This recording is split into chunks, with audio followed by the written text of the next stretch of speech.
there are so many amazing characters and rabbis and prophets and deep thinkers throughout Jewish history that you have read about, that you've studied Yiscah, throughout your life. I want to ask you, if you could go back in time and meet one great Jewish thinker, prophet, rabbi that you would love to meet, who would it be, and what would you want to ask them?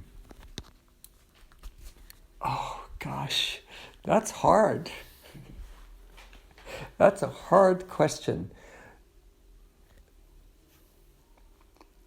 I mean, 3 pop up. 3. All right, so I'll let the listener decide of the 3.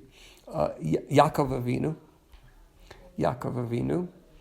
the Pius Etzna, and Nechama Leibowitz. Yaakov, because Yaakov becoming Yisrael that's my story. That's my whole story. When he was finally able to see the face of God, Panei El, when he struggled that night, that famous night, that was my whole journey. Was I was able to, so many years, all those years, I wanted to sense God's presence and not necessarily have to be religious. And there I was being very religious, but I never sensed Hashem's presence. And just like Yaakov, that was my given Hebrew name, was Yaakov. So there's a resonance there. I was always running away from or running towards. I was never with me. And that, when I started to really struggle with my own angels, my own demons, I began to sense Hashem's presence. So yes, Yaakov for sure, Yaakov Avinu. The Pius Etzna, because he has shown me how to cultivate. He's shown me how to cultivate practice. To take that awareness, and it doesn't have to be once in a lifetime.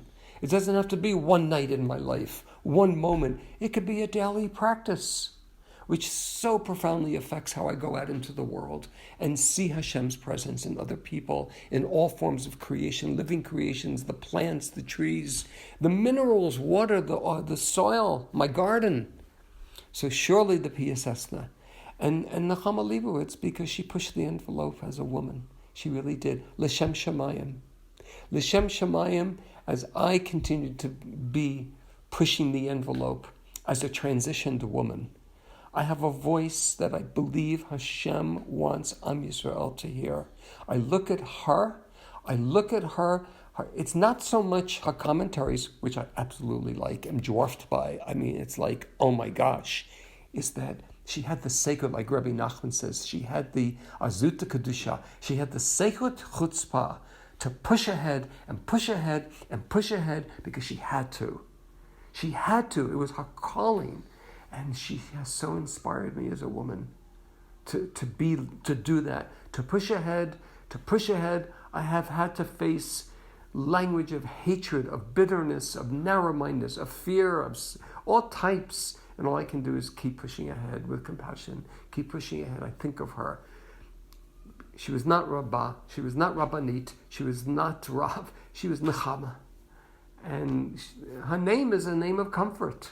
She gives me a lot of comfort in ways way beyond her commentaries and her commentaries.